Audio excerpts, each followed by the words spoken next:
If the manager thinks you're qualified, but you're not qualified or don't meet the requirements for the job, what they will say to the recruiter is, not for this job, but I think this person could really be interesting for the rest of Amazon. And if that happens, you get recycled.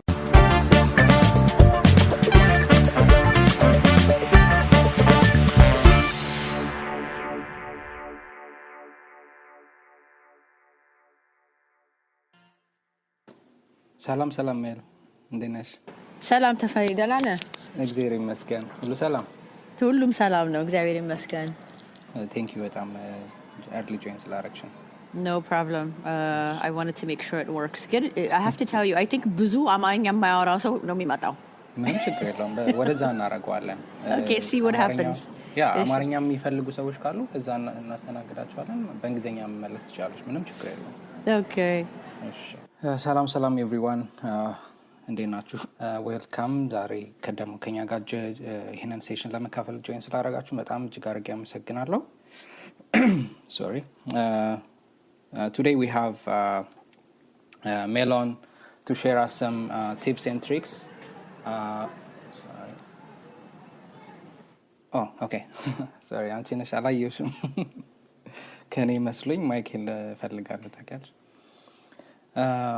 So Zari Melon she will share us tips and tricks from Amazon. She's a head of HR at Amazon, and she will be sharing us all things we need to know before applying for a job at Amazon AWS. So thanks again for joining us, everyone. Melon, thank you so much for your willingness to share your insights and experience at AWS. Oh, thank you. I'm very happy to be here. All right, we can start. So the first question is obviously we need to get to know you and maybe share who you are, and maybe you can tell us about your brief background, and we can start from there. Perfect. Okay, so Amarinya takes a while for me andand gizena, which is be patient with me. Loading ሲልኛ ጋር እናስተውላለን ራሳችን ላይ ራስ። That's perfect. So I of course ኢትዮጵያን የተወለድኩት ከእህቴና ከቤተሰቦቼ ጋር in 1985 ነው ከአዲስ አበባ ወደ ኒውዮርክ ሙቭ ያደረግነው. And 1985 in New York City, በጣም ከባድ ጊዜ ነበረ. It was a really tough time, and if you guys know anything about New York City, it actually didn't really matter what your socioeconomic status was. It was riddled with crime, crack. በጣም የሚገርም ጊዜ ነበረ ለማንኛውም። እና በዛ ጊዜ ወደ 30 ምናምን የሚሆኑ ቤተሰቦች በቃ አንድ ሰፈር ለፍራክ የሚባል ሰፈር ነበር የምንኖረው። ቀስ ብለን እንደዚህ አንዱ ስራ ሲያገኝ ሌላው ስራ እንደዚህ ሲል አብዛኛው ወደ UN or United Nations እንደዛ ሲል እናቴም እንደዛ ስራ በUN ነው የጀመረችው። እኔና እህቴ primary school is to really university በቃ ኒውዮርክ ነው ነው በቃ I think of New York as my second home. ግን አሁን for the last 10 years or so I live in the Washington, D.C. area with my husband and my 2 boys that are 9 and 11. And, when I graduated my graduate program, I really didn't have an idea that I would sort of do human resources. It's one of those things that I kind of developed an interest in over time. I joined the United Nations. I was there for about 2 years. Doing research, and then it was moved to the personnel department, doing recruiting, and then it was international peacekeeping, hiring, that sort of stuff. And then, eventually I became really curious about the private sector. Now, UNNT sota, if you can imagine, ያለው አበሻ በሙሉ እንዴ በቃ እቺ ልጅ አብዳለች እንዴት እና እንደዚህ አይነት ጆብ ሴኩሪቲ እንደዚህ አይነት ስራ በቀላል የማይገኝ ነገር እንዴት ጥላት ትወጣለች ተብሎ ብዙ ሰው በቃ ገርሞት ነበርና I think that gives you an idea. I've always been curious about what else. እና እግዚአብሔር ይመስገን I took a lot of risks, but a lot of them paid off. እና እንደዚህ ቀስ ብዬ ሲል so I've been doing human resources for about 20 years. I've been really lucky in the private sector with companies you might recognize like PwC or Standard & Poor's, Boeing, DXC Technology, and now at Amazon, in AWS specifically. So I really love what I do. It's a really great job to be helpful, help others, but also impact the business. And I get to influence and touch a lot in this job. And I'm really happy to try to give back to this community in some way and be of service. So I'm really happy, Tafari, to be here. Thank you for having me. Of course, thank you so much for your willingness. Actually, this has been one of the things that I was looking forward to, and thanks for joining us today. So before we start to discuss the real topic today, I want to ask you two questions. The first one is, what was your first salary? How much it was, and how you got that salary? It doesn't have to be the formal UN type of job, but even before that, maybe you have sold Nkutatash Habeba or whatever, but something that you made money out of. The first one, the big one. Yeah. The big one was when I was at a Standard & Poor's, and it was $90,000. Okay, which doesn't sound like a lot of money now, but it was a really big deal then. And that was my first salary, if it helps. And it was a really big deal. And I was the first one out of the family to go afford that because it meant I could go live on my own at that time. And that was sort of the first taste of independence, if you will. But it was $90,000. Yeah, thank you. The second one is, you are working in a tech, and it sounds like your past experience also seems to be more of like tech related or maybe consulting. You have gone through in that kind of background as well. Now you are working at AWS. How does it feel like as an HR to work in a tech where maybe the industry is a bit different from maybe some of the HR education that you have maybe taken in your school? Yeah, I'll tell you. So, and you're right. It's all been like mostly professional services, consulting, or tech. And there is something that I found that is true whether you're in a marketing, a software developer, an engineer, that I think is actually pretty universal. And that's foundation. And that is, one of them is like this business acumen. And really making sure you understand the drivers of the business. And not like, how do we make money? Some people may not be able to answer that, right? And as you think about the company, how does the company make money? And how does the company lose money? Profitability is really interesting, so I think that is universal. The other thing I find that I think, again, that doesn't matter what you do, that I think makes a difference is this high desire to learn and be really curious and not be afraid to take risks. I think is a really big one. And አንዳንዴ በተለይ በculture ለምሳሌ አንዳንዴ ይከብዳል። ቤተሰብም አለ፣ ጓደኞቹም ሊኖሩ ይችላሉ. If you want to do something different, አንዳንድ ጊዜ we don't embrace that. ተው ወይ የማታውቀው ነገር ውስጥ አትግባ ምናምን ይመጣል አይደለ? And that being really curious and comfortable taking measured risk, I think is really, really, really universal. It doesn't really matter whether you're a tech and a non-tech role, I find. And then the other one is networking. I think making sure that you're building your network with peers, with people you work with, within the industry, in whatever way you can. But the goal of being, meeting more people so you learn. But it makes a huge difference. And it makes a huge difference for the opportunities and your own growth. So I think those are the things that I just find are universal in terms of kind of what you do.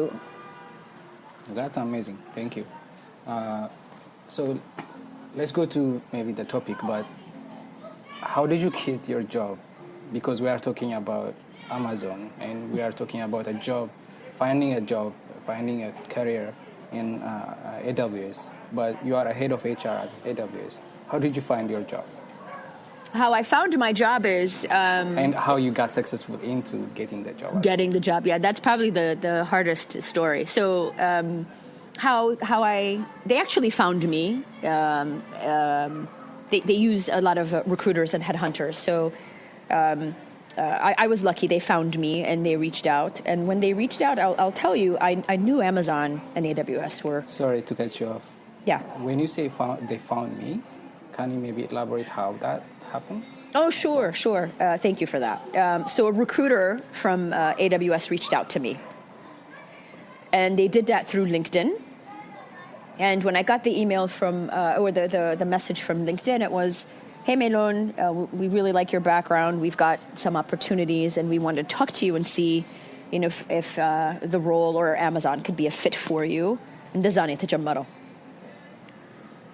And at the time, it was about almost a year before I actually interviewed. I was really happy with my job, and I wasn't thinking about making a change. But eventually I said, you know what, it's Amazon, it's AWS, just explore it and see what happens. That's how I connected to the recruiters. So the recruiters reached out. And አንዴ ከመለስኩላቸው በኋላ በቃ the process starts. እና በጣም it's a very በጣም ከባድ ሳይሆን በጣም rigorous process ነው. And it takes time and on the outside, so it starts with they want you to apply. And not always, ግን አንዳንድ ጊዜ ብዙ ለምሳሌ ከአንድ በላይ ስራ ካለ usually application አይልኩልህም እናነጋግረህ ይሉና በስልክ they do something called a phone screen. Okay? እንደሱ ዋው እና በስልክ phone screen የሚሉት ነገር usually ጥያቄው ምንድነው በቃ they're trying to understand it's mostly functional or technical related. Like ምንድነው የምትሰራው? What coding languages, what programming languages do you know? For example, if it's technical. Manager ከሆንክ ስንት ሰው ነው ቲም ውስጥ ስንት ሰው አለ? How many people do you lead? ከማን ጋር ነው የምትሰራው?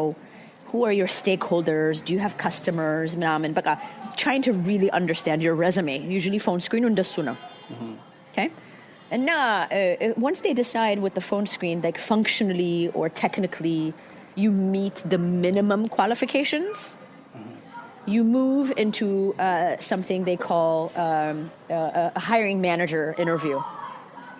And usually, በአሁን ጊዜ ሁሉም በስልክ ነው, ግን አንዳንድ ጊዜ it can be in person, but lately, obviously for the last 2 years, it's been really virtual. And that hiring manager one is really about fit, like very specifically about the role. And that's when they dive deeper on your experience. Like, what can you do? What have you done? And then they also want to know, what you want to do. What are you interested in? So on those calls, you have to be really prepared to talk about your experience. And you also have to be very prepared to talk about, what you're looking for and why Amazon or AWS would be a good place for you. Okay? And now, hiring manager, that's also where you learn about the job. So as a candidate, what's the accountability? How do you measure success? That kind of thing is at that time with the hiring manager. And if the hiring manager after that phone screen thinks, you can be a fit for that job, they'll let the recruiter know to bring you in for an interview. And we call that a loop, L-O-O-P. And that usually means anywhere between 5 to 6 people you'll interview with. And if the manager thinks you are good, you're qualified, but you're not qualified or don't meet the requirements for the job, what they will say to the recruiter is, not for this job, but I think this person could really be interesting for the rest of Amazon. Mm-hmm. And if that happens, you get recycled. Okay? And they try to match you to other jobs. So lupu, this is the loop part. This is the hardest one, I'll tell you. It's very rigorous when you come on site. And it's usually back to back. You meet 5 to 6 people. Sometimes it's on the same day. Sometimes it's over a period of 2 days or something like that. And on this loop will be the hiring manager. And if it's a technical role, there'll be someone assessing technical assessment. If it's not a technical role, there'll be a functional person looking at functional capabilities.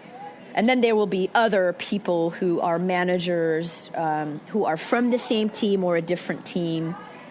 And then we have something we call a bar raiser, who's there to make sure that we have a good process. Okay, so that's usually 5 to 6 people.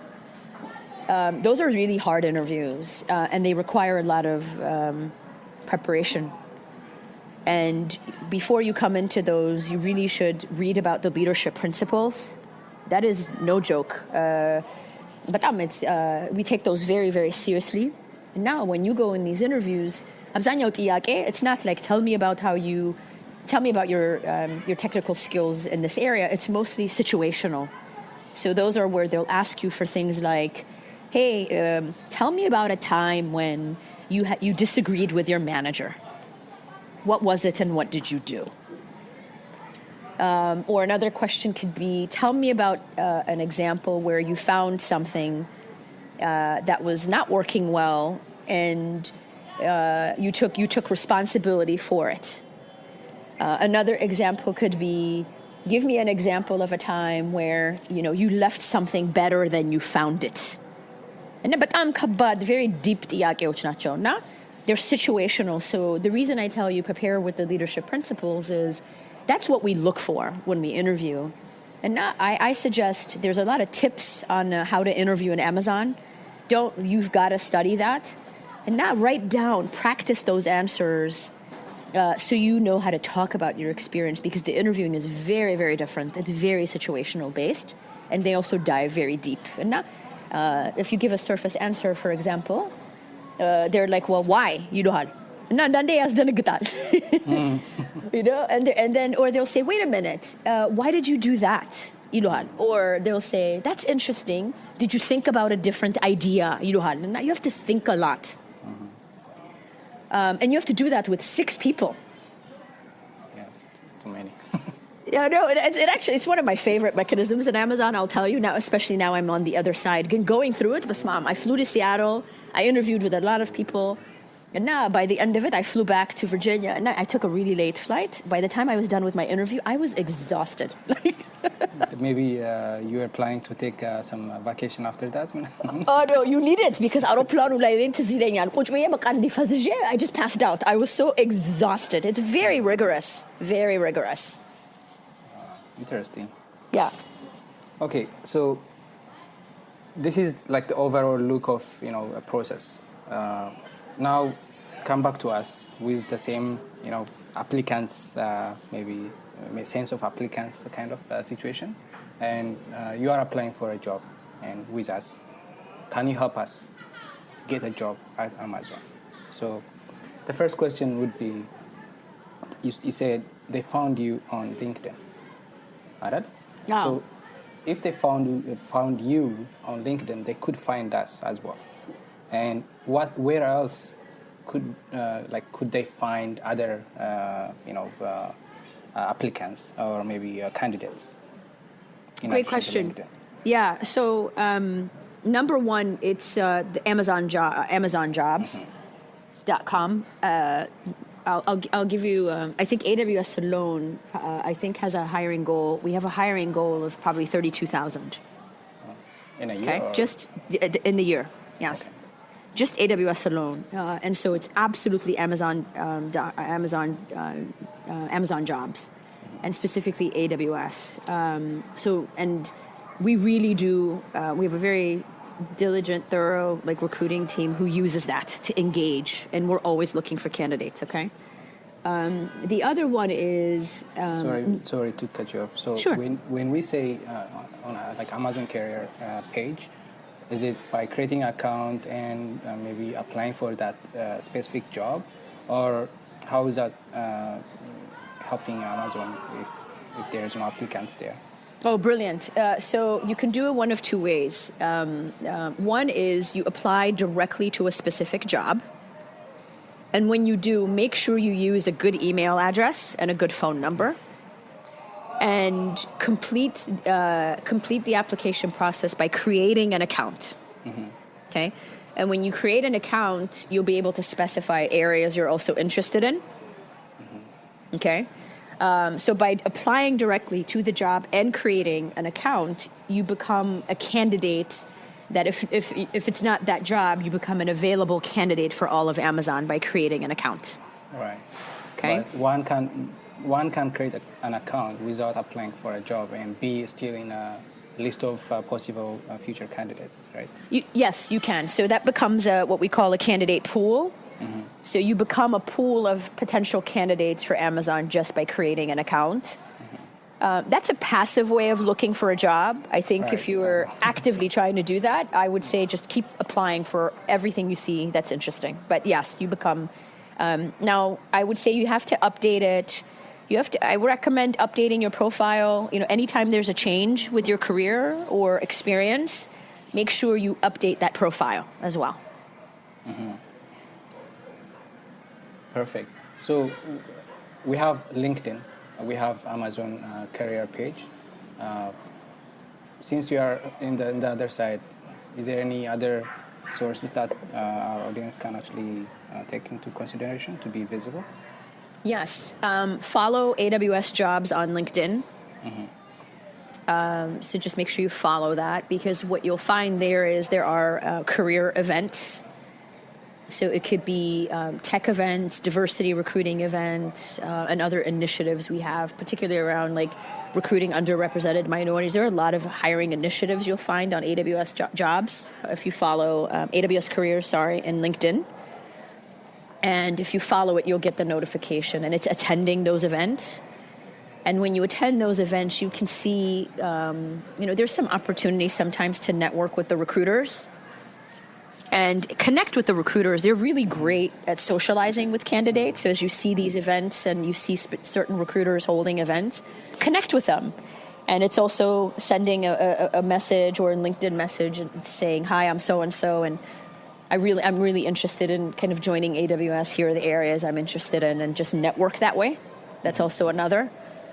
And then on Amazon careers, AWS careers too, you'll also see these events if you don't follow it on LinkedIn. LinkedIn is really the quickest way to stay engaged, because a lot comes to you versus you having to look for it if you follow it, if that makes sense. Yeah, that makes sense. Yeah. And it's just attending those events as well. Mm-hmm.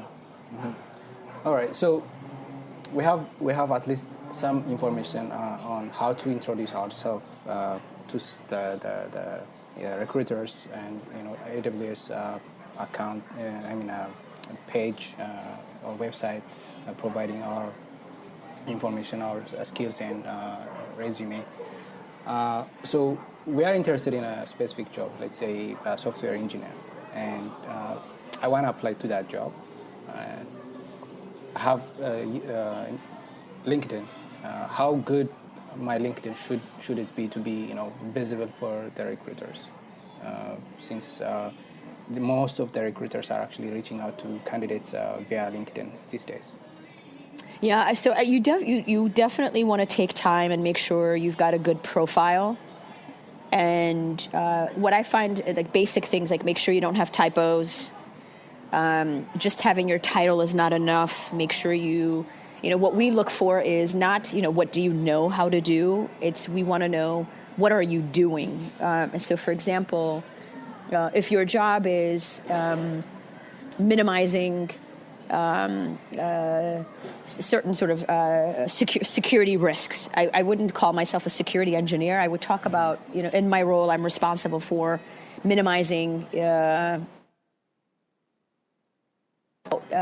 what the impact your job has versus what you do, if that makes sense. Yeah. Another good example is look at other profiles with titles like yours. And sometimes it's hard to write your own profile, so find other people that have titles like yours that may have stronger profiles, because it'll give you an idea of how you could write it, for example. Okay, that would be one way as well. And then just be thorough. The worst profiles are the profiles that are just incomplete, have typos, or they just list tasks. And those are not the ones that will kind of get the attention. You want to talk about, any credentials, certifications you have. Those are important. But talk about how your role impacts, wherever you are today, and use other profiles to make yours a little bit stronger. If talking about yourself is hard. Sometimes for our community, it's a bit tougher part of it, I guess. Talking about yourself as a third person, sometimes it's culturally, especially from like those of us who are originally from Ethiopia and Eritrea. I think it's one of the toughest things. So I think that's one of the topic I have. How can we embrace this, selling yourself into the job? Like, for example, writing your own summary in a way that says much more on what you have done, what you have contributed to the responsibilities you had. Maybe it's your first job application, maybe it's a school experience, but saying something that can inspire, maybe create interest from the recruiter's point of view. Maybe if you have seen Ethiopian applicants, or maybe have that maybe insight to provide us, because 2 weeks ago we had one guest, and that was one of the topic we discussed.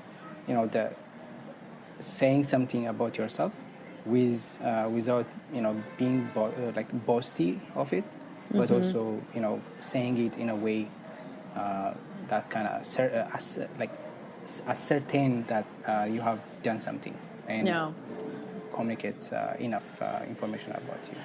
Oh no, but I'm ከባድ topic. No, by the way, ብዙ ሀበሾች አሉ at AWS, and there's a small community, and we really kind of network, and that's one of the things I say to them. It's humility is it's a double-edged sword.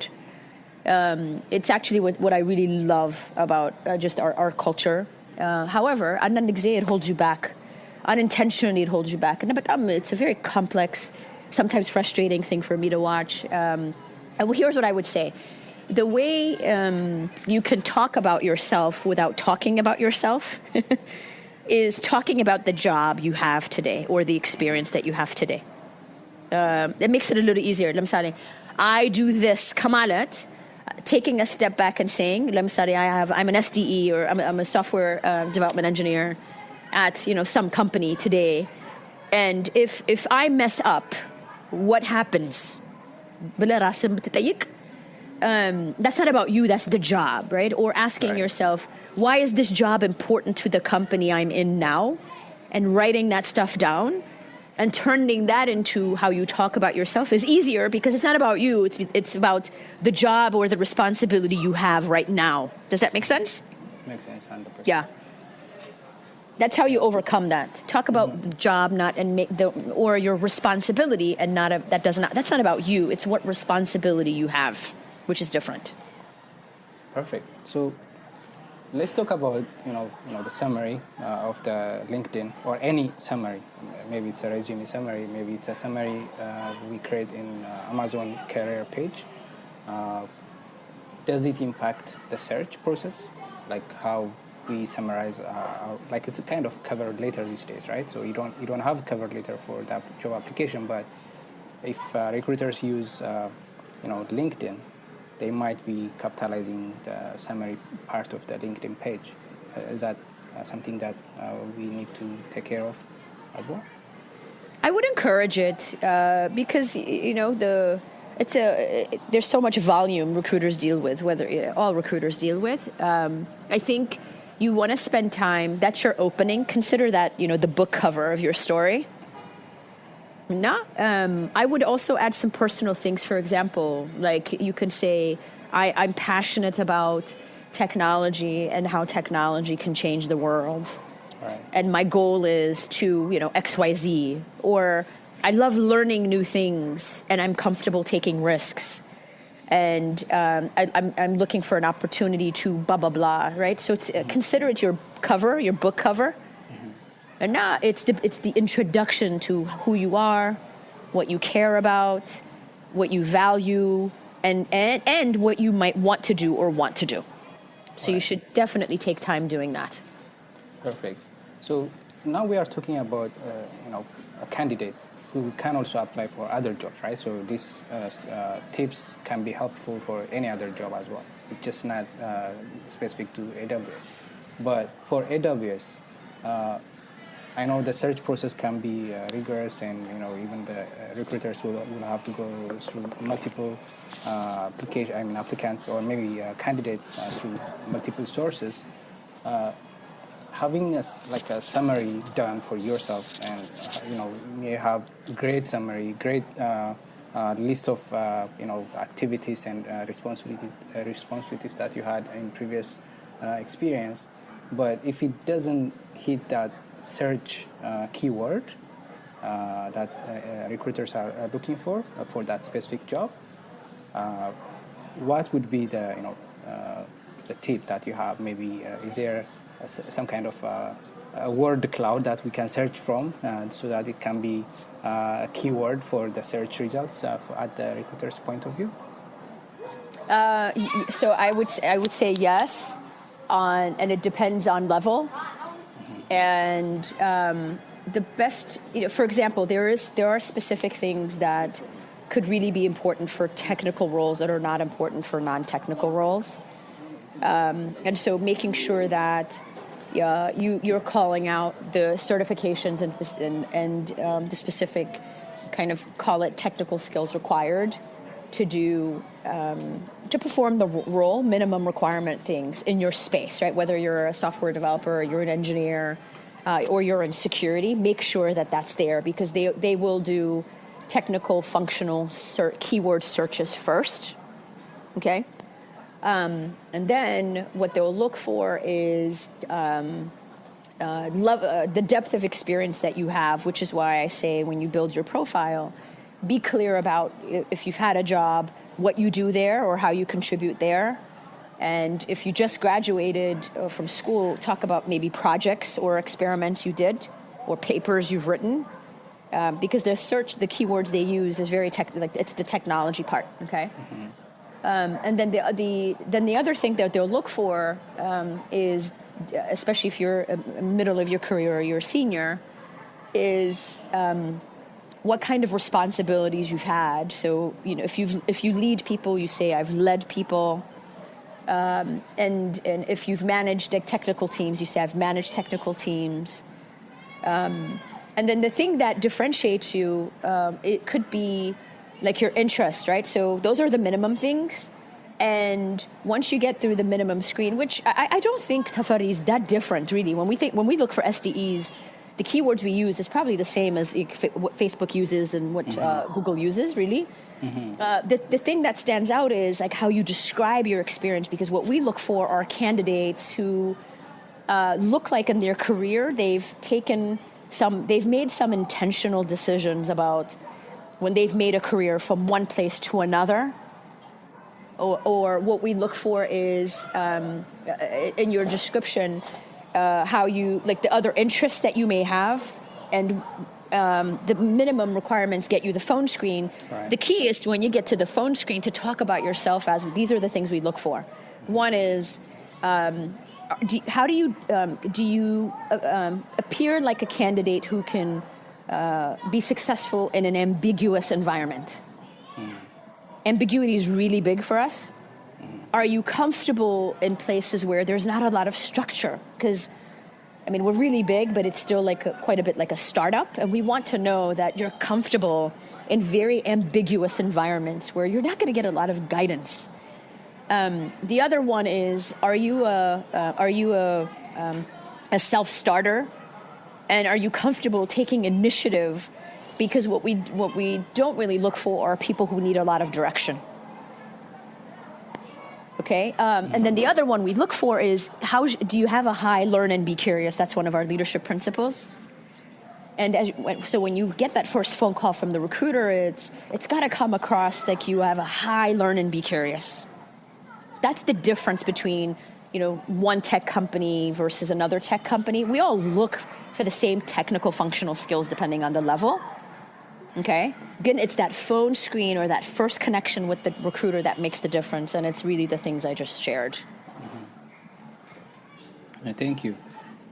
So now we have or at least on a high level, we have discussed on the top important items we need to put in our resume. The summary, the title, the header, professional photo. Of course, sometimes people recommend kind of professional header as well. Header, in the profile, showing a lot of things, but that may not be relevant for every recruiter. But the summary, the list of positions that we had, also the academic background, also the certifications and projects that we worked on. So now it's perfect. The profile looks perfect, and we want to start, our readiness for the job. So a recruiter find my profile, and I was interested for the job because the recruiter contacted me in the direct message, and I wanna pursue that, right? So, what would be the recruiter's additional question in addition to my LinkedIn? My LinkedIn profile got me into get in touch with the recruiter, but what's gonna be after that? Is it my resume? Is it something else that AWS have in a specific way? Yeah, so it would be they want to go deeper in understanding your resume.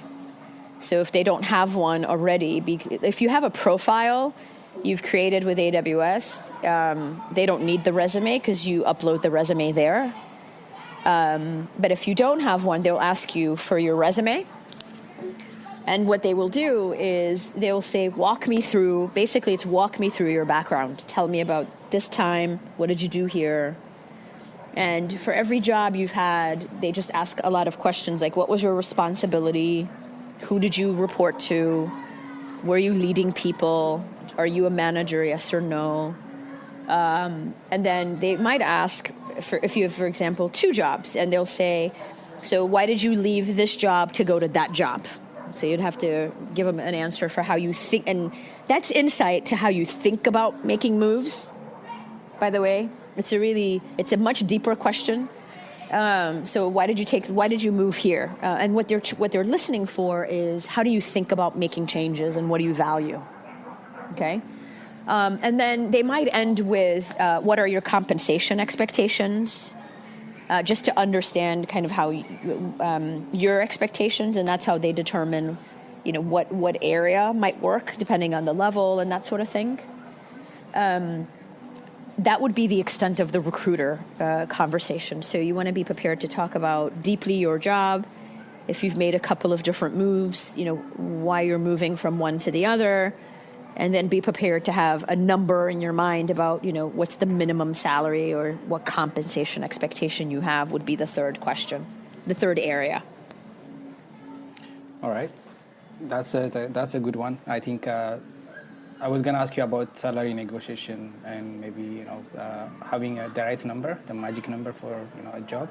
I know we are not going to tell us this is the number, but how would that go? Like, I would see maybe a salary in the Glassdoor page, range of salaries for the specific job. For example, software engineering, software development engineer. Maybe it's 150K, right? 150K, and that is my expectation. But how would I know that reporting was actually relevant today? Maybe the job was maybe 200K, but I'm just using wrong information, and I'm gonna sell myself below my words.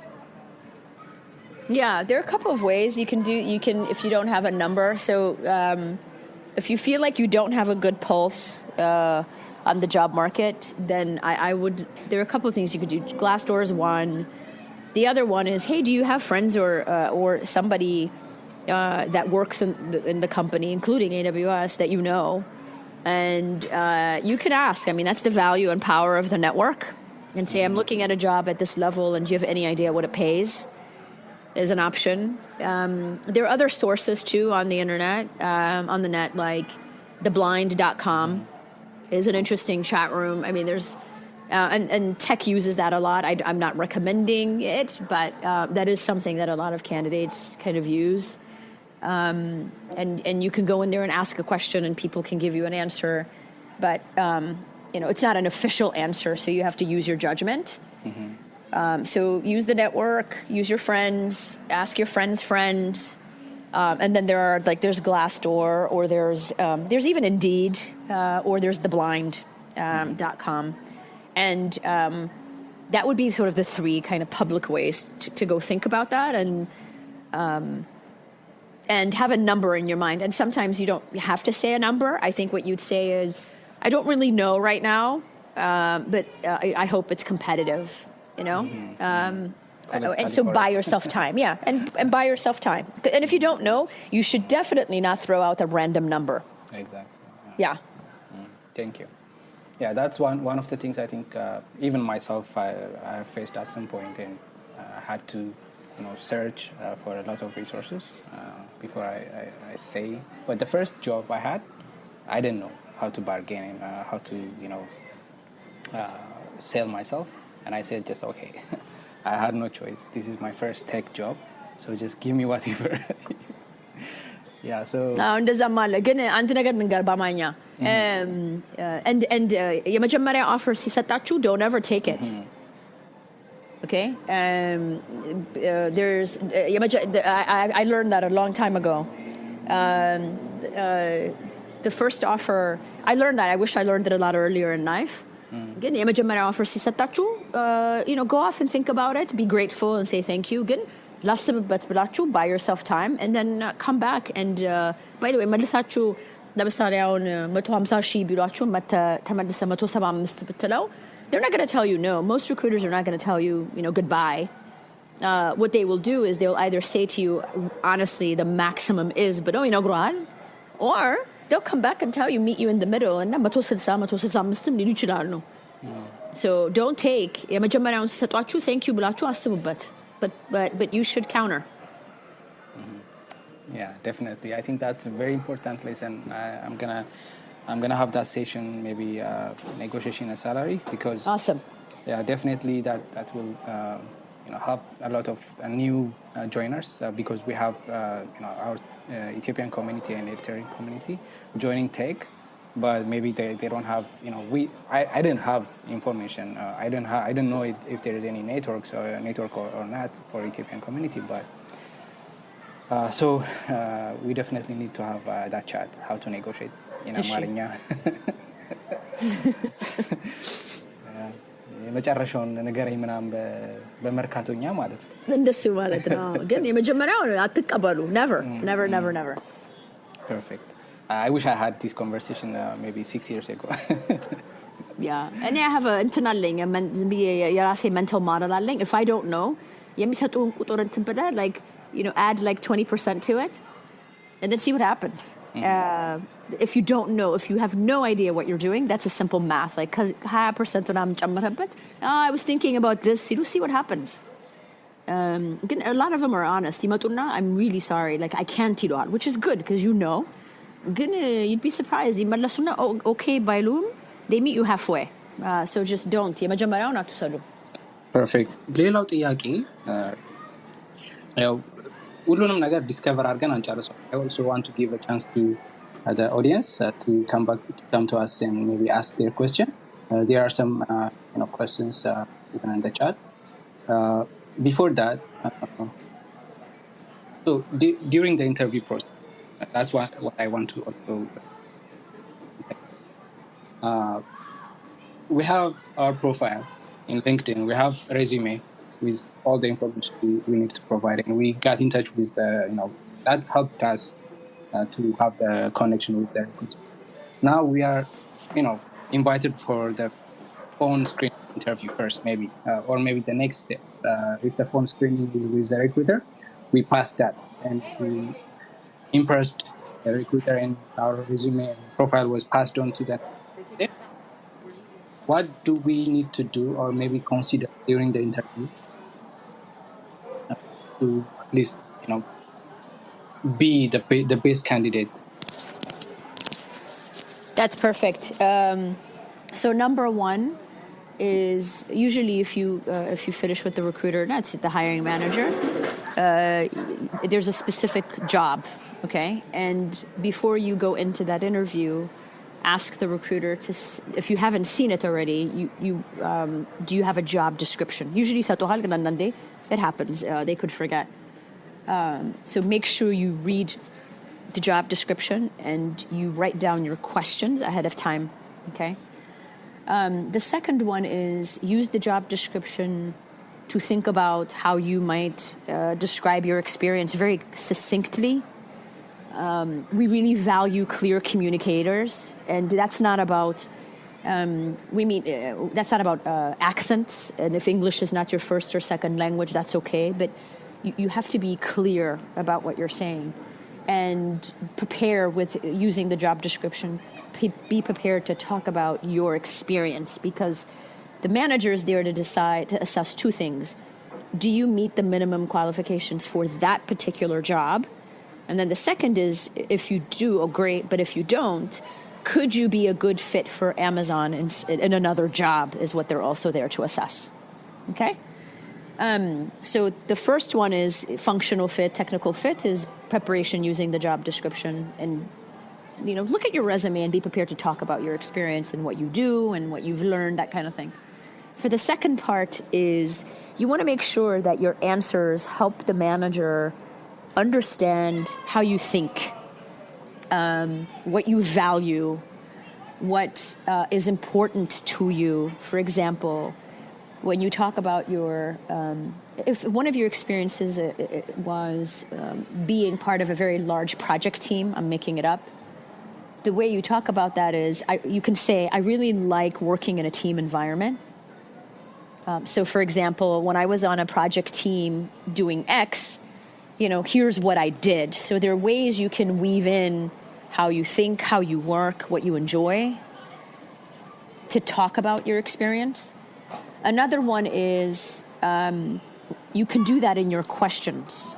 So you can ask a question like, hey, can you tell me, I really like it's important, I enjoy and I thrive working in teams. Can you tell me if this role works with teams? And how big is the team? So there's a way you can weave in, if that helps, like what you value and what you're looking for, either through the questions you ask or how you describe your experience. And the reason that that's important is if you're not a fit for that particular job, it gives information to the hiring manager whether or not you could be a good Amazonian doing something else. Does that make sense? And the big mistake I see in those hiring manager interviews is, people come in and we might start with, hey, tell me about yourself. And candidates take 15 minutes to describe themselves, which is way too long. And you want to be able to introduce yourself in 2 to 3 minutes, and then leave room for the manager to ask questions and learn about you, and leave time for you to ask questions. I'm glad you mentioned that. Can you maybe tell us what is the intention of tell me about yourself question? Like how can we make it shorter so that we answer the right introduction? Yeah, I think one is just we want to establish rapport with people we talk to, so it's personal, right, as opposed to just going into the interview. So it's a way of establishing rapport, and the hiring manager would also do that. And if the manager forgets to do that, I would encourage you to say, hey, before we get started, do you mind tell me a little about yourself, because that shows you take interest and you're also personable. But when you talk about yourself in that 2 to 3 minutes, pick the things that are important to you. For example, you could say, I was born in this place, and I was born here. I live here with my family, and I graduated out of this school, and for the last 7 years, I've been working in this field, doing X, Y, and Z. When I'm not working, I like spending time riding my bike, painting, or listening to music. And I'm really excited to be part of this interview and learn more about, the opportunity, because I think the role could really align with my interests or my skills, something like that. Perfect. Thank you. All right. So I have one more question. Sure. Maybe two, one specific to the topic. So we discussed about, our community.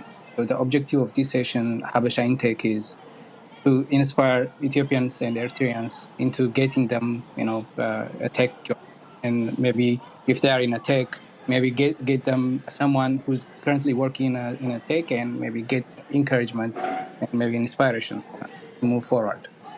Uh, so we have our own culture, we have our own background that maybe sometimes is, a very good thing and a very, pride moment for us, but uh, it also be sometimes a challenge for us to move forward in our career. So, what are the soft skills in your perspective that we need to work maybe harder so that we can be competitive and maybe we can start? Yeah, I'm really glad you asked that question. So there are. I'll tell you the two categories. One is I think the ones that would be easy for us, maybe, but maybe easy, but ones you have to focus on, and then the second category may be the things that we might find harder. Okay, but are important. So on the topic of the what could be easy, one of it is just this curiosity. And the way curiosity shows up is it's reaching out to people and asking, "Hey, Melon, I see that you worked at PwC, and I'm really interested in that company and to do this. Do you have 10 minutes to talk to me about it?" Or, "Hey, Melon, I had these two questions. Can I grab 5 minutes and ask you these questions?" Right? It's just finding. They have to be genuine. If you have questions, like, it's reaching out to people and being very clear about what you want to learn or the questions you want to ask. But there's just using your curiosity to learn about how something works, what something is. Or hey, Melon, I want to be better at presentation and public speaking. What tips or what advice do you have for me to go, practice that? So whatever you're working on, whatever you need, whatever you want to learn about, just reach out and ask, because not everybody gets back to you, and that's okay. But a lot of people do, and then don't give up. Right? Be persistent. That's really, really important, because one, it helps you build your network, and more important, it's how you learn. It's how you learn. So I think that's one of it. And there's humility in that. You're grateful, but just say, "Hey, I have these two questions. Can you help me?" or something like that, I think is really important. So that curiosity, using that to build your network, and then using that to learn is incredibly important, especially in tech, and especially at Amazon. The second one is this idea of being more tolerant of risk. And don't look at something and say, "No, I can't do it," or, "Oh, I think this is too much," or, "I don't think I can ever do that." And because you're not. And what I learned a long time ago, my dad was really amazing at this tafari. And then they say, "Dad, I don't think so." "How do you know?" Interesting. How do you know ilenga? "Well, because," and he said, "Oh, you don't know that ilenga. Now go try ilenga." And my mom was the opposite, but I'm conservative. Do that well. But but I'm confusing upbringing. But my dad was like, "Go out," and my mom was like, "Sit down." It was really fascinating. Again, the point is, we're not, because of how we grew up, it's particularly around the Habesha culture, right? And it's not bad, but there are some limitations to it. Conservative, we end up being a little conservative. And we're not the only culture, by the way. There are many cultures who I find, especially as I work around the world, that just have that sort of conservative approach. And my thing is, you are not, to be able to assess it and say to ourselves, "I can" or "I can't." I don't think we're a good judge of that. So we should ask for help. And now go talk to somebody else who you think has more risk or can, or just somebody completely objective, and say, "I'm thinking about doing this and I'm afraid or I'm worried," and use other people to help you assess whether it's possible or not. Because we're not a good judge of that, because we lean on conservative. Yeah. And now use other people as a sounding board to go, I really want to do this, but I'm scared about this, or I'm worried about this, or how do I do that? And now you don't use other people as a sounding board. I find that's really, really helpful. And then I think the other one is, I think we work very hard, and we take responsibility very seriously. That's actually a huge advantage. And I work with a lot of Habesha at AWS, and they're responsible, they get stuff done, they're reliable, they earn trust, and that's a strength. But you have to make sure that you find a way to talk about your accomplishments without being boasty. It's finding and really pushing yourself to talk about more and more of what you're doing in a way that's still very humble, but helps people understand kind of what you're doing. Because I think a lot of times what I see is, we do the work and we think the reward comes. And yeah, sometimes it does, but a lot of times it doesn't. Mm-hmm. And there are a lot of people I work with that go, you've got to pull your head up, and you have to help people see what you're doing. And so the third one is, what are ways you can talk about what you're doing so your work is visible? And if you're uncomfortable doing it, make sure you have mentors and other people who are able to do that for you, especially your managers. Awesome. Does that help? Definitely. Yeah. So I have actually taken much time asking you a question, but hopefully it has been helpful for the audience as well. But I want to also give the audience a chance to ask a question.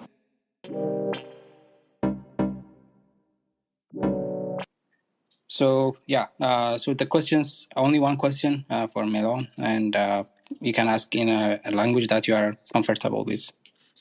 Okay, thank you so much for having me. Right. I want to be quick, Ms. Melon. The thing is that some of the recruiters of AWS contacted me on LinkedIn. Then when he contacted me, he said, you have to apply on AWS jobs. And I did that. After that, they contacted me to schedule a meeting. Unfortunately, I was ill. After that, I asked them to reschedule it because of my sickness. And then it's been 2 months trying to schedule this meeting, and the AWS phone screen team and the recruiter, they were just trying to say, okay, would you try to schedule it and reschedule it again? And I did schedule it. And there is an automatic reply from the recruiter, I will back again. And it's kind of, she didn't realize I already booked 2 times. So, okay, now finally, it will be just a couple days later, I will get this interview with them as a data center technician, IT. Just one question. During the interview, should I mention this? Because it's been 2 months trying to make this interview with them. This is my question. And if you allow us, Mr., we can ask another question. Thank you so much. Okay. My apologies. Only one question. You'll be listening to the answer as our audience. Okay, thank you. Thank you. So I'm sorry when you weren't feeling well, but it sounds like you're feeling better, and that you had a bumpy experience getting scheduled. My advice to you would be just use your time. Now that you have the time, just use the time to have the interview, and do well there. Be prepared. And there's on Amazon.com or AWSjobs.com, there's a whole preparation section. Just go through that, and specifically for that job family. And the reason I'm saying don't bother doing that now is you're going to get a survey later after you go through the process, what your experience was as a candidate. And I would just encourage you to use that mechanism to give feedback versus trying to give feedback because the hiring manager you're going to talk to or the recruiter you're going to talk to may not even know the experience that you've had, and you don't want to distract or use the time that you have to interview and use it for that. But you'll have your chance to give feedback later. Thank you. I hope that answers. If we have time, we'll bring a second round, but let's proceed to Ruti. Please go ahead. Hey everyone, መጠየቅ የፈለግኩት የመጀመሪያ ስራ ለመፈለግ ላይክ ዲቮፕስ ኢንተርቪው ምናምን ለማድረግ እንዴት ነው ላይክ የምትሰጭን ቲፖች ካሉ እሱን እንድትሰጭን ነበረ። ምን ማድረግ እንዳለብን የመጀመሪያችን ስለሆነ ምንም ኤክስፒሪየንስ የለኝም አሁን ለምሳሌ ነው ጋይድ ላይክ ቲፖች እንድትሰጭን ነበር። ቴንክ ዩ። Oh yeah, you're welcome. And you can find me on LinkedIn. But we have an early careers program, and the early career program is usually for people who are entering the workforce or for the first time or just graduated from an undergrad or graduate program. So think of it as like campus recruiting. So make sure on AWS you look up early career program. We have an internship, summer internship, and then after the internship, most people get an offer. Or we have full-time hires that start in the summer. It's not too late, but you really are coming at the end of it. We finished the cycle in April. So just make sure you look for opportunities on the early career programs. That's one place. And then what they're going to look for there, Ruti, is it's not like you don't have any work experience necessarily, but what you have is life experience. And they're going to look for, your what you learned, how you learn, and then they're going to try to understand how you think, what you value, and going through the leadership principle. We have some videos there on how to talk about the experience.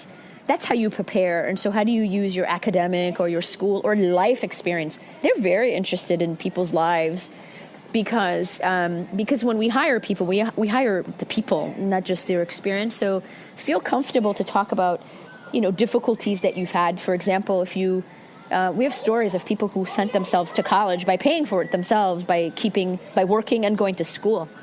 That is a really rich story to tell. You'd say, I put myself through school. And I had 2 jobs to do that, and it was really challenging to juggle schoolwork and working. That's about time management. That's about work ethic. That's about prioritization. That's about having focus. And so don't underestimate some of your life/professional learning experiences, and practice talking about those. Awesome. That's a great advice. Thank you, Mel. Maybe before Mila, there is one question from the chat. I forgot actually to ask. To apply for a job at AWS, do we have to be in a specific geographical location? Let's say, can a person from Ethiopia or Eritrea can apply for a job at AWS? So yes, our roles are global. Most of our jobs are international, and if you're in Ethiopia, for example, or you're in Ghana, or you're in what's another office we don't have, or if you're in Costa Rica, or for example, we don't have offices in those places, so you would have to find virtual or remote roles. But if you live in a city or a country where there is an AWS office, then you can apply for those. Okay, and you don't, like, for example, if you live in Ireland, you don't have to apply for a job in Ireland only. You can apply for roles in Europe, especially if the location is flexible. But if you're in a country where there's no AWS office, you have to look for jobs that are specifically remote or virtual. Awesome. Yeah, definitely. If an applicant is willing to travel, I think that's also something that can be applicable to. Maybe willing to travel to other places. But yeah, I think it's a... Yeah, we will relocate people. Yes. Perfect. Mila, please go ahead. Hi everyone. Hi Tef and Melo. Thank you so much for this great discussion, Melo. That was really helpful and informative. So there's one question during interviews that really makes me uncomfortable, which is, can you tell us how much you make at your current job? So do I really have to be honest about this question and tell them the amount, or how do I like nicely decline that question? Thank you. Oh, good question, Mila. True story, that question actually became illegal in a lot of states. So a lot of states can't ask you that question anymore. And if people are still asking you that, that's concerning. And there are reasons why states decided to make that illegal, because sometimes it could be used as a basis for we shouldn't pay people based on how much they make. We should pay people based on what the job commands, if that makes sense. So that's an illegal question in a lot of states. But if you happen to live in the one or two states that still allow that question, then what you can say is, hey, if you don't mind, I want to decline answering that question. Or you can say, I really appreciate the question, but I'm uncomfortable answering that. So if you don't mind, I would prefer not to say that, or I would prefer not to share that. It's okay. All right. Thank you so much. Thank you, Mila. Lena, please go ahead. All right. Well, thank you so much, Melon. I greatly appreciated the sentiment, the conversation, everything that you shared. So my question is about, what would you say for those that are not technical? I'm not technical. I have a legal background, and I went to, to do my MBA and all that. So I'm looking, roles like business operation manager, strategic officer versus, cloud engineer. So what would you say? What is the advice, the same across the board? And I would like to connect with you on LinkedIn just to have, a few more conversations. But it's asking me to put an email address of yours. So is it possible for you to share an email? If not, I will figure it out. But thank you so much. Yeah, they should be able to, and then just send me a message here, right? Like while the room is open, directly to me. I think you should still be able to do that. And if it's required, it shouldn't require. If you have my profile, LinkedIn should not require an email address. It shouldn't, and if it does, I need to fix that. So I don't. The only thing I would say, there are a lot of there are a lot of opportunities that are in non-tech job families across Amazon, particularly around like business operations, supply chain, business management, data. When I say data, not like BI, finance, those kinds of things. So I strongly encourage you to do. Creating the profile, looking for those roles and applying directly to those. I think the piece that, as you go build your profile, make sure that if you went down a legal path, and if you're interested continuing to stay in legal but on the business side, make sure that the profile that you have aims or points in that direction. But if it's to use your legal background and go in a business or biz ops role, then I would find ways of looking at your profile and pointing it towards profiles like that one, and using the same tip I gave earlier, which is if you don't know how to do that, look up other people and find ones that are really close to you, and that helps a lot. I find that super helpful, especially earlier in my career. So find these other profiles that you can use to also describe your experience authentically. That's my advice, but there are a lot of jobs. We probably have equal amount of non-tech jobs as we do tech jobs globally. Okay, I hope that helps. Awesome. Thank you, Mela. Thanks, Milan, Mila, Lena, for coming to the stage. Perfect. Hannah, please go ahead. Okay, thank you so much. I just want to ask a general question. As Ethiopian and Eritrean community, as you know, we have a language barrier. So how could that affect us in the interview process? And how would we, እንዴት አድርገን ነው የምናሻሽለው ራሳችንን ወይ ደግሞ እንዴት አድርገን ነው የምንቀርበው ማለት ቴክኒካሊ we could be ጥሩ but the language barrier how could that would affect us? No, great question. So we're a global business and with really global people. And most of us speak English, but a lot of us, English is not our first, in some cases, it's not our second language. So I think it's a place that has experience working with people with accents, however heavy that might be. So that's the good news. There is something about how you prepare, right? One is accents are okay. I think it's, are you being clear about how you're describing something? And I found very early that practicing my answers helped a lot. And practicing the words also helped a lot. So make sure that as you sit and you practice answering questions like, tell me about yourself, or tell me about this work experience. What did you do here? And as you go on these career websites, there are a lot of tools out there to help you prepare, including examples of questions you can be asked. So ask those questions of yourself and practice answering it. Because I find sometimes our accents, I used to have more. I don't think I have any more, but it used to come out when I used to get nervous more. And if you can calm your nerves, it's better.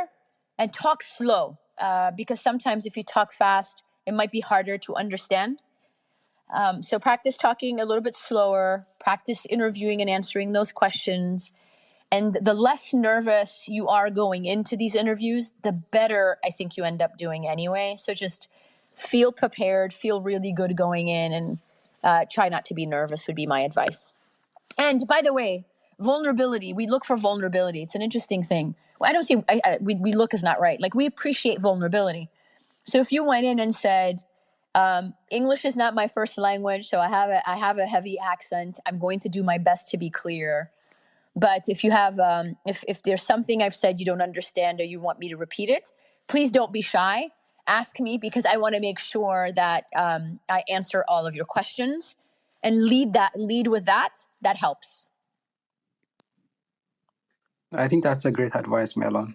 Maybe just to add on that, sometimes we feel like if someone asks us the same question to repeat our answer, we might feel like, okay, this person is telling me that I can't speak English.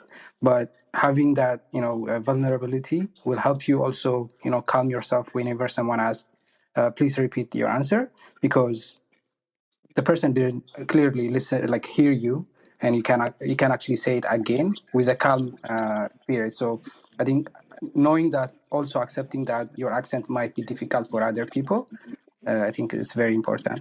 Thank you, Lata. Thank you, Hannah. Salam, please go ahead. Thank you, Tef, for arranging this, and thank you very much, Melon, for accepting this and giving us all this amazing advice. I think you touched upon my initial question that I came in for was when you're nervous, because I tend to get really nervous during interviews, and then I completely forget everything that I know. So I think you kind of touched upon that. But I guess I should ask, so right now I am studying for the AWS certificate through awesome. Generation USA. I'm not sure if you ever heard of them, for a cloud practitioner. Yep. Is that sufficient enough to get my foot into the door? It's awesome. No, it's awesome. I think the AWS certification program, and that's a really miss on my part. Like, that's another thing. If you're interested in like these technical paths, the certification And there are different sort of scholarship and opportunities for different communities that are available to do it. And definitely, yes, so it's absolutely a great way to get your foot in. But it's on top of the other things we talked about too, right? So get your profile, get the certification, use the certification team and network. Good luck. I hope you pass all of it. And after you pass, reaching out and saying, hey, I've passed. And then there's some things around the certification, on the certification website. They have really good tips for how to go find that job and network to find that job. So exhaust all of that is a really great way. And nervousness is very human. It's normal. But it's, the more you prepare, the more calm you're going to feel. So just prepare. Awesome. Thank you. You're welcome. Good luck. Maybe just to add one more point to the certification. I'm not working at AWS, and AWS is not paying me, but they have a very good resource on the training. They have free trainings that can be accessed by any anyone who pursues for certification. So if you go to AWS certifications, they have free trainings. They can actually give you a certification of completion, which most of the companies don't actually do. So it's very, they have very good resource. So maybe you can also utilize that. I can share it in our LinkedIn and social media, in addition to what Melon can actually provide us if there is any other resource. Thank you, Salam, for joining us. Ace, go ahead, please. All right. To everyone in a different time zone. Melon, I'm grateful for this. Tafarim, I'm grateful for what you're doing. Especially Habesha in tech, this is my first time hearing about it. And thank you once Melon. Coming to my question, networking mentions ስታደርጊ ብዙ ሰው አሁን ለምሳሌ ኔትወርክ አድርጉ it's not who you know it's not what you know who you know ነው የሚባል ብዙ advice ሰማለሁ ከዛው ግን how do I say this the steps are vague ወይም ደግሞ ኔትወርክ አድርጉ ነው እንጂ how to network ወይም specifically do this ወይም these are the things you should do tips advices ምናምን የሚሰጥ ነገር እስካሁን የሰማሁት ነገር የለምና if you could provide that for me especially as a woman in tech especially ደግሞ ሁለተኛ እንደገና as a Habesha woman in tech በጣም ብዙ hold back የሚያደርጉሽ ነገሮች አሉ ስለ ራስ ማውራት ብዙ comfortable አይደለንም ቅድም mention እንዳደረጋችሁ እና how to network advice ካለሽ meeting ነገር ካለሽ ብትነግሪኝ ደስ ይለኛል Yeah, happy to. So the networking is the best networking is actually small networking. And the way I think about it is build your network one person at a time. And so this one is a really good one, right? If there are a couple of people you meet, happy to connect with you too after this. But it's one person at a time, and it takes time to build. That's one way. And now usually so networking sitio, you think about something big or massive. That takes time. And the power of a network is actually powerful when it's authentic. So it's better to have 5 people who can help you think, who can help answer questions for you, who can help maybe introduce you to other people, than it is to have 35 people or 40 people in LinkedIn that you never talk to or never answer you. So I would say, focus on quality versus quantity. And those take time to build. And as you build it, it has to be genuine too and authentic. And build it one person at a time. And the way I think about a network is, I think about networking about life, period, right? I have 2 small kids. One of them has special needs. And I really like networking with other parents who have special needs children because they've been through things I haven't been through yet, or they've already been through it, right? And they can help with wisdom, that kind of thing. So that curiosity to meet people and say, hey, what do you think about this? There's a lot of vulnerability. Or I'm thinking about this. What's your advice? That's how I think about a network. And over time, what that network becomes is people who can help you maybe open doors, meet other people, introduce you to other people, that kind of thing. So start small. And then if you didn't know how to start small, as you go to events, it would be a really good goal to walk away with 1 or 2 people you want to follow up with. And, you know, it could be a hit or miss, and you might ask 10 people and you might get one person that answers you. That's okay. That's okay. And then as you meet other people, ask other people, hey, I'm interested about this. Do you know anyone who can give me advice? Because to me, the best network are the people who have answers to questions you don't have answers to. And there's something about learning that opens a lot of doors for you. And most people love teaching or sharing kind of information. And so just asking and using those opportunities to ask questions and start small. It's not a big fishing exercise, just one fish at a time, and it takes time. Awesome. Just maybe one more tip. Let me give you an example how we connect. Myself and Melon connected on LinkedIn, and that was I didn't invite send her invite. She didn't send me invite, but due to the Habesha intake sessions, we got common interest, and that actually connected us. And there was an interview that I posted, and that interested Melon. And that was where we got into talking and getting connected. And this is how Melon actually got to come to our stage, right? So this is network. So earlier Melon was mentioning LinkedIn. So capitalize on LinkedIn. LinkedIn is a great place to connect with people that have the same background as you do.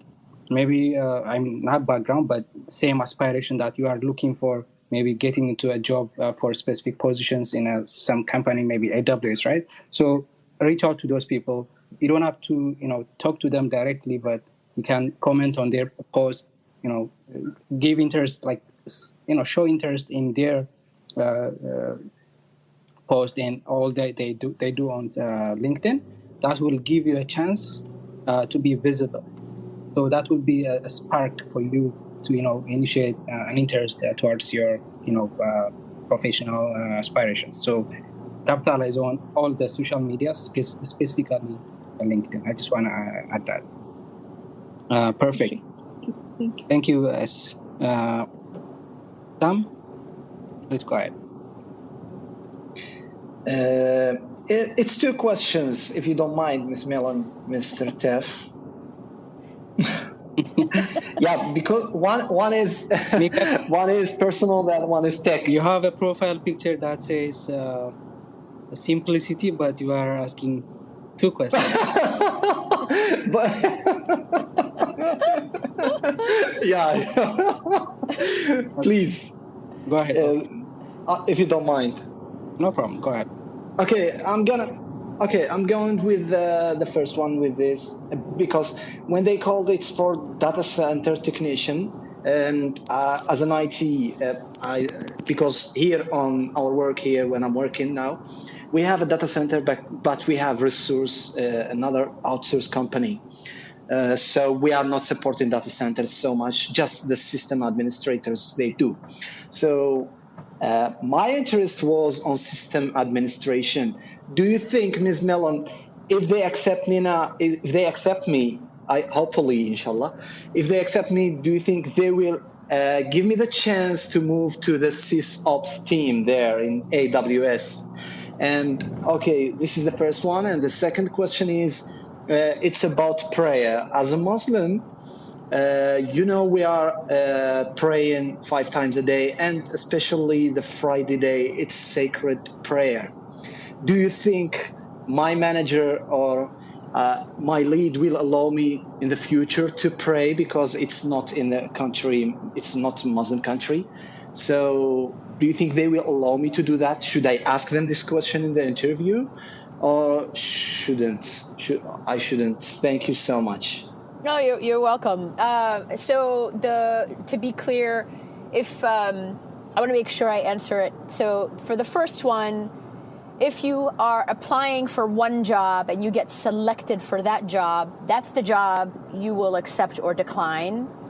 And once you go into that job, we have a lot of internal mobility that happens all the time, where employees move from one job to the next through an internal transfer application process. And that's something we encourage a lot. And interestingly enough, it's the only company I've been in where after you're hired, so far anyway, the policy is if you've been hired and if after 6 months or 8 months you're interested in doing something else, you can go do that. You don't have to be in the job a year or 2 years to change it to another job, which is really interesting for an HR person, but it's really fabulous for individual people. So you could change as many jobs as you want. There's an application process internally.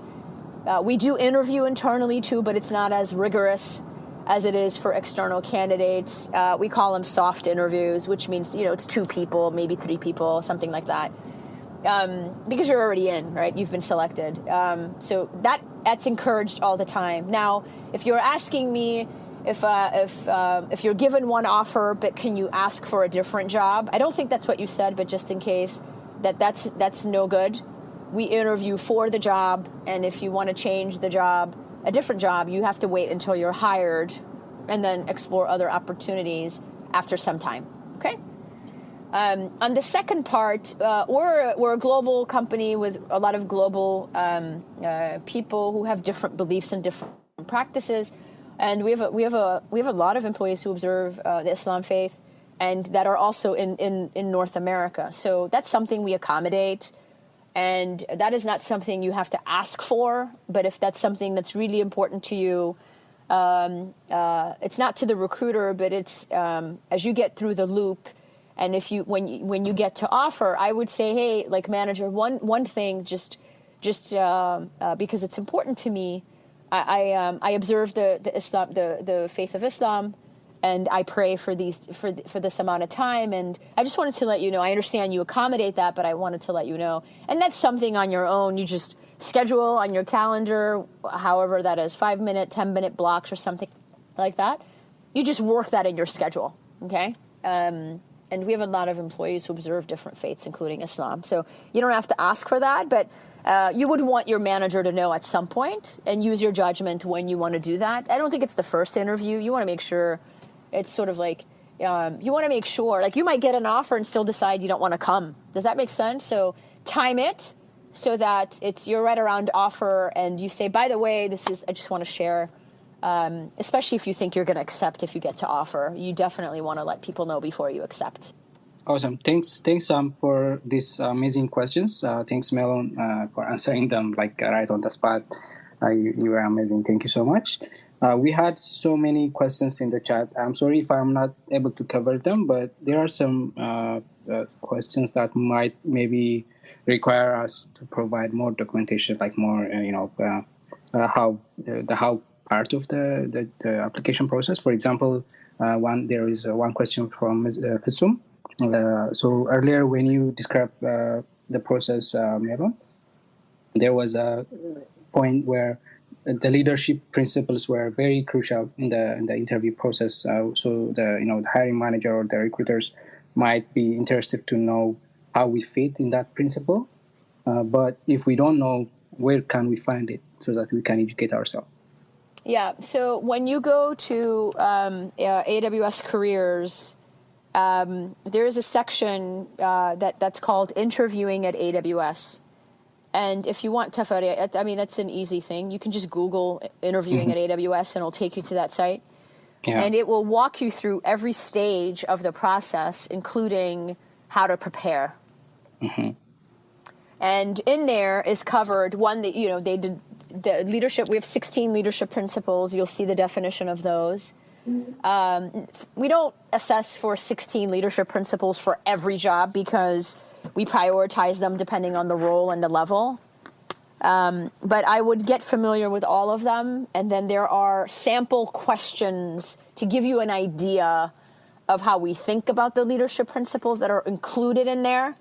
And I would start by practicing to answer those sample questions you find on that Interviewing at AWS section of the site. Mm-hmm. Perfect. Yeah, I'll try to find it. Maybe if I don't, I'll speak to you. but I'm sure it's going to be on the website and the career page.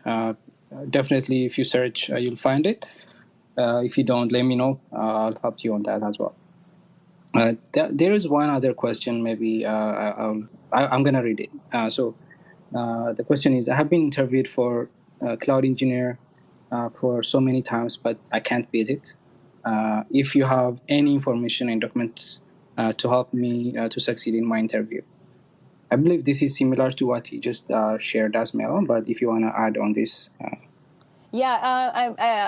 I think it depends. So it sounds like you've interviewed and you've not made it past the interview stages. Mm-hmm. And I think there are two reasons why that can happen. And it sounds like you've interviewed multiple times, which is a good sign, which means if they're inviting you to interview for different jobs, that's a good sign, because that means you could be a good fit for the place, but you're not a good fit for the specific roles they're talking to you about. So stay encouraged. But I would the recruiters so for example, go back to networking. You probably have connected with a couple of recruiters through that process. And I would reach out. I would start by maybe reaching out to one or two of them to say, hey, just checking in and really curious about, is there any feedback you can give me or able to share with me? Because this is still something I really want. And I want to prepare for as I look for other opportunities. So that's one way you can network and get feedback. The other one is, now that you've heard this, I don't know how well you prepared. You cannot show up for an Amazon interview, not prepare, and pass, guys. Like, you cannot. And you have to take the time to prepare. They're tough. And then you'll get nervous because they're hard, and then you probably won't do well. So I don't know how you feel after listening to the conversation, whether or not you feel like you were sufficiently prepared or not. And if you weren't, I would get really prepared next time, including practicing and being really clear about how you're communicating. And then the other path is, if you remember some of the managers or some of the folks you've talked to, have you reached out to them in LinkedIn and connected and built your network, and then build up, ask like, hey, we met or we interviewed on, and I'd love any feedback or any coaching you have for me, because I want to be better. Those are the three things I have without having more context. Awesome. I think that's interesting advice. I also pinned the link that you just shared us, interviewing at Amazon. I believe this is going to give an overview of the process, also some important things to consider as well. Maybe, do you want to tell us what we will find here? Maybe if you want. Oh, sure. So that's the page I sent you that has all the tips, all the videos, how we think about leadership principles. And then there's some FAQs in there that are common questions that we get. Those are really helpful. And then you could also find out how to prepare for tech and non-tech interviews. The tech ones are a little bit more involved because they have assessments, and this site goes into specifics around what kind of technical assessment you could expect depending on the level. So this is a really good place to start. Okay? Awesome.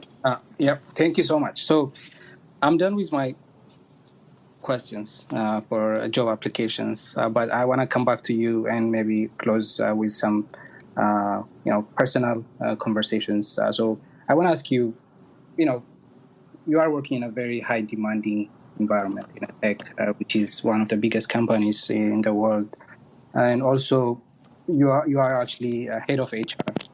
How much do you have to sacrifice in your personal balance, life, work-life balance, and how did it affect you during the pandemic and all these chaotic scenarios we had been through?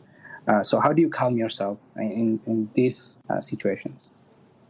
Yeah, thank you for that. The last 2.5 years were really challenging for everybody.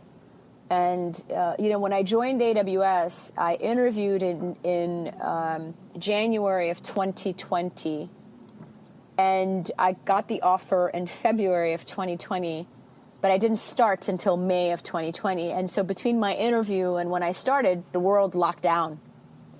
So for almost 2 years, I didn't meet anybody.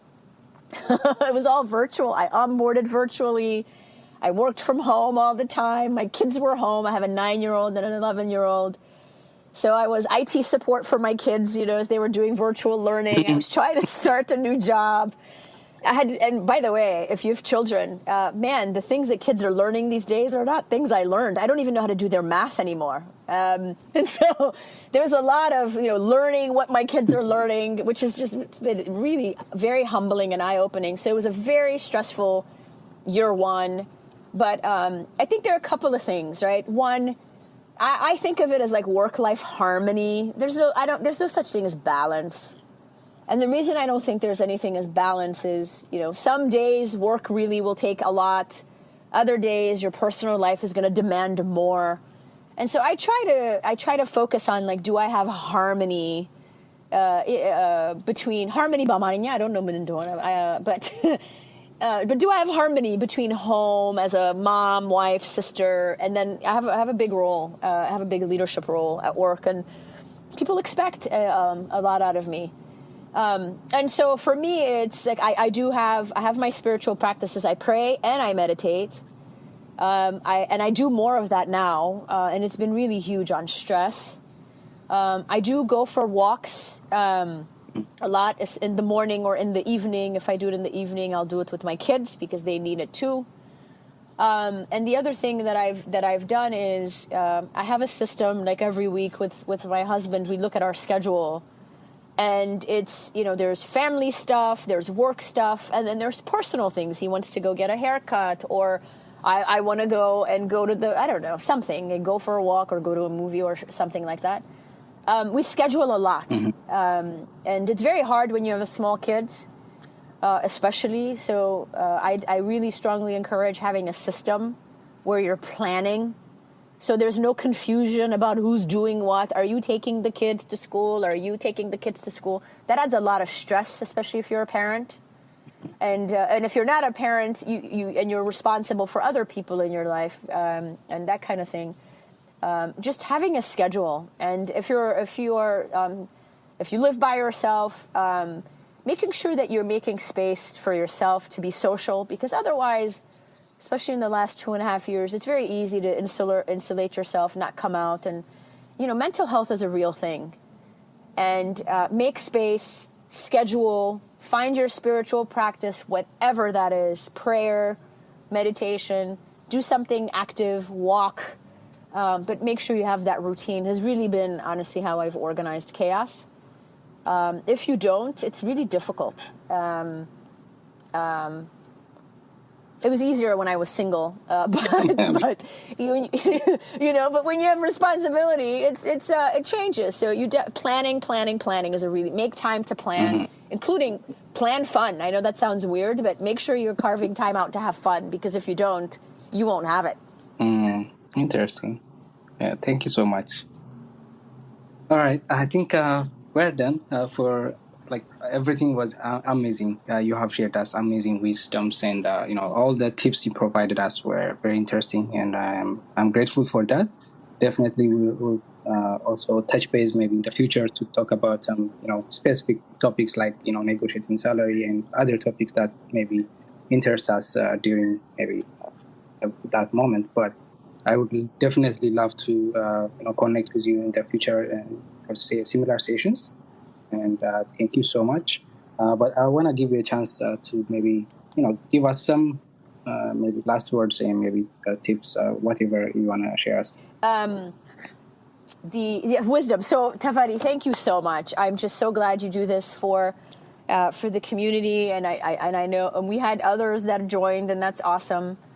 So thank you for creating the space and bringing people together. I think we need more of this. And so happy that we were connected, and I hope I was helpful.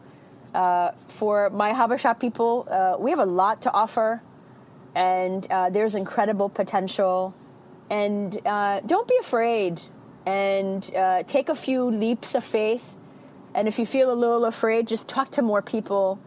And there's some barriers, I think, psychological barriers we just have to break, because I think there's a lot we offer. And I'm so happy that I was able to spend this afternoon with you all and sharing and giving back in this way. It really meant a lot to me, so thank you. Thank you so much. I really appreciate this. Thank you again, Melon. Thank you, everyone, for joining us. Let's catch up in the coming days. Awesome.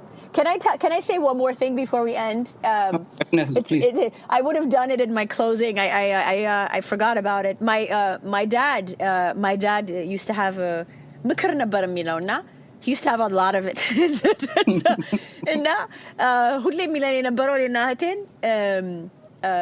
used to always say, like, if you guys are going to have a partner in life or a relationship, or if you're going to get married, make sure you are in a relationship or a marriage that supports you.